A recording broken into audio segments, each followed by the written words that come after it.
สบายดีเจนแฟมิลี่ชแนลเจอกันอีกแล้วนะ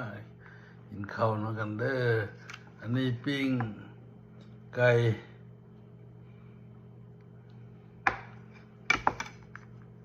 นี่ปิ้งปลาตำแตงแซ่บว่าตำแตงเลยแซ่บว่าตำแตงนะตำแตงข้าวอันนี้ของกินวันนี้นะ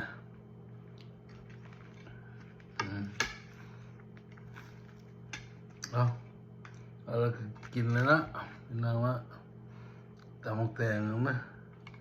กินตำแตงเผ็ดกินแซ่บนะyummy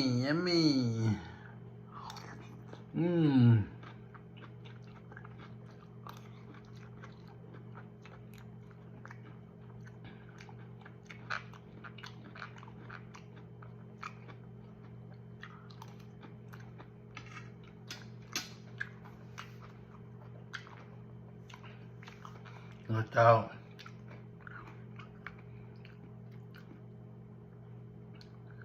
ไก่ปิ้งไก่ใส่บอ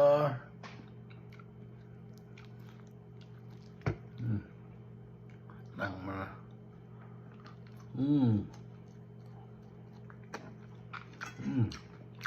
ครับ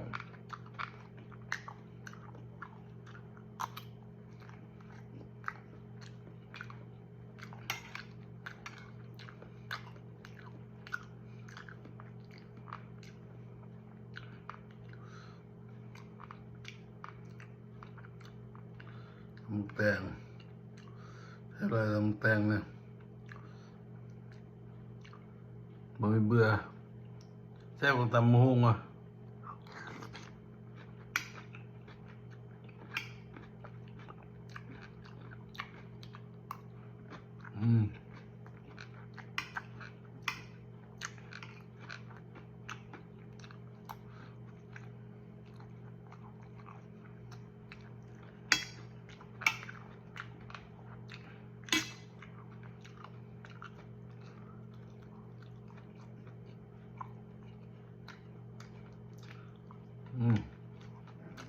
เอา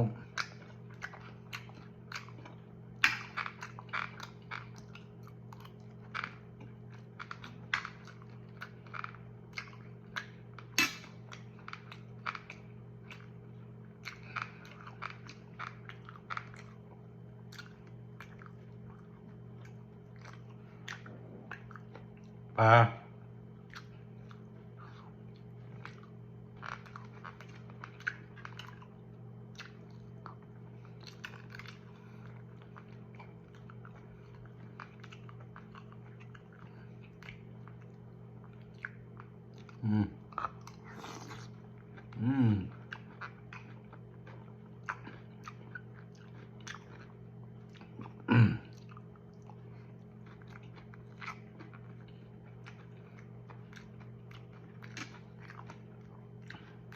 ถูก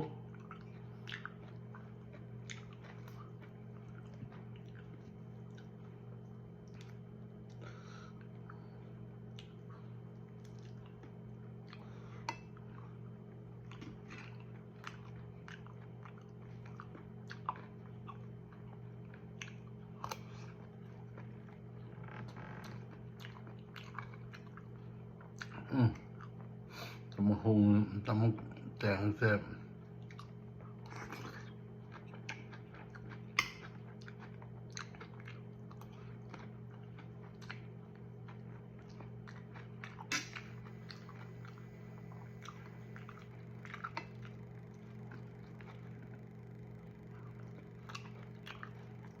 ข้าวปลาปลาทู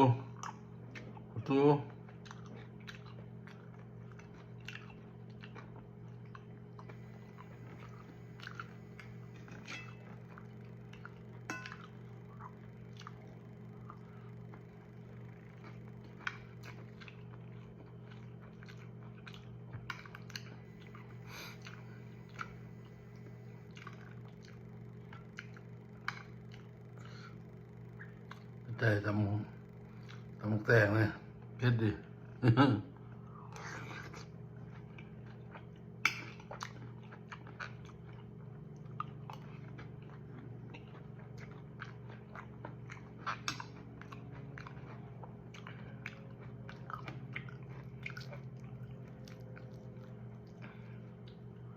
อืม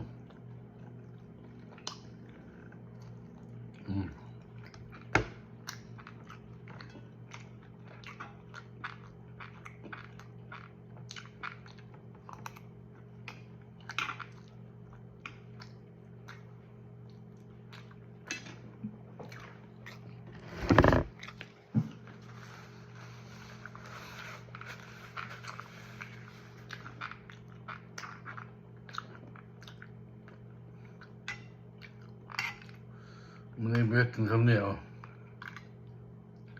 หรือบริหนึ่งกินข้าวเจ้า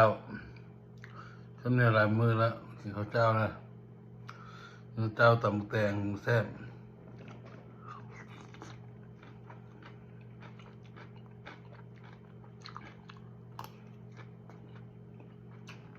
อืม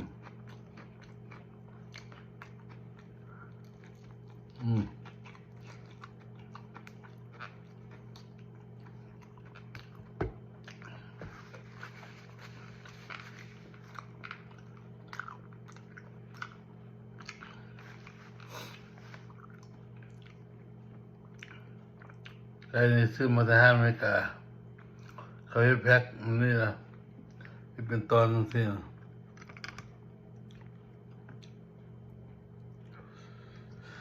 มี7-8 ตอนมั้งพวกดอนกลัว7 ดอนนะครับ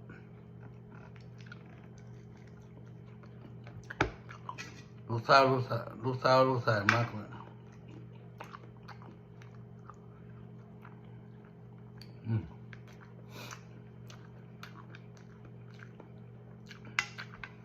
พี่ทาลูกทั้งพ่อมันกินน้ำตอนนึงก็มัดบางไง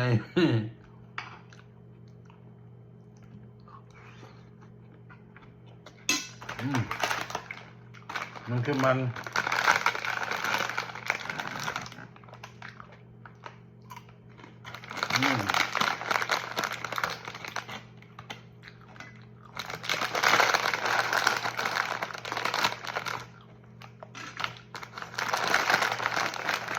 มันตำแตงมันเข้ากันลายของกินพวกลืมมันนี่ก็ซื้อมาจากอเมริกาไม่ต้องได้ทอดช่วงนึง3 ควรนึง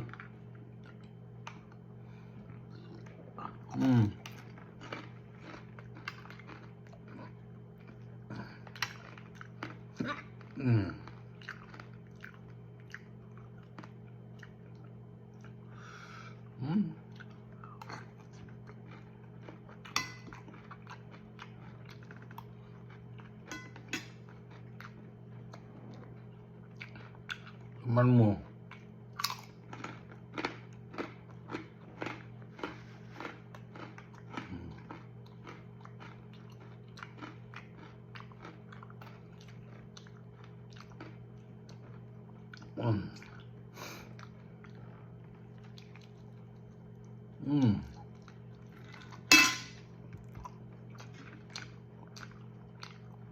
แซ่บดีไก่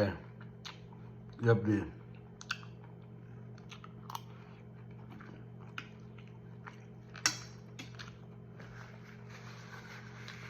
อันนี้ไปเรียบเสียงหลาย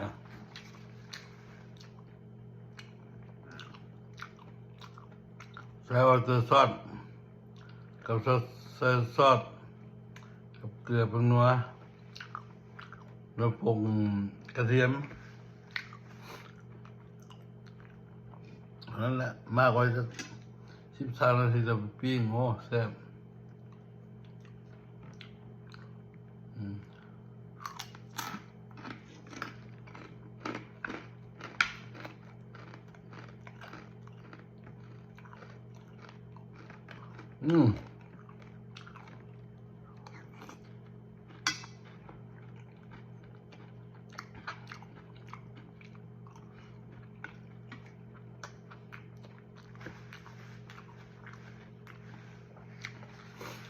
เอาหมอนี่ก็จบไล่ไปเนี่ยก่อนนะเจออะไรคิดมากนะดีไหมฮะบายเลย thank you ครับครับผมบ๊ายบาย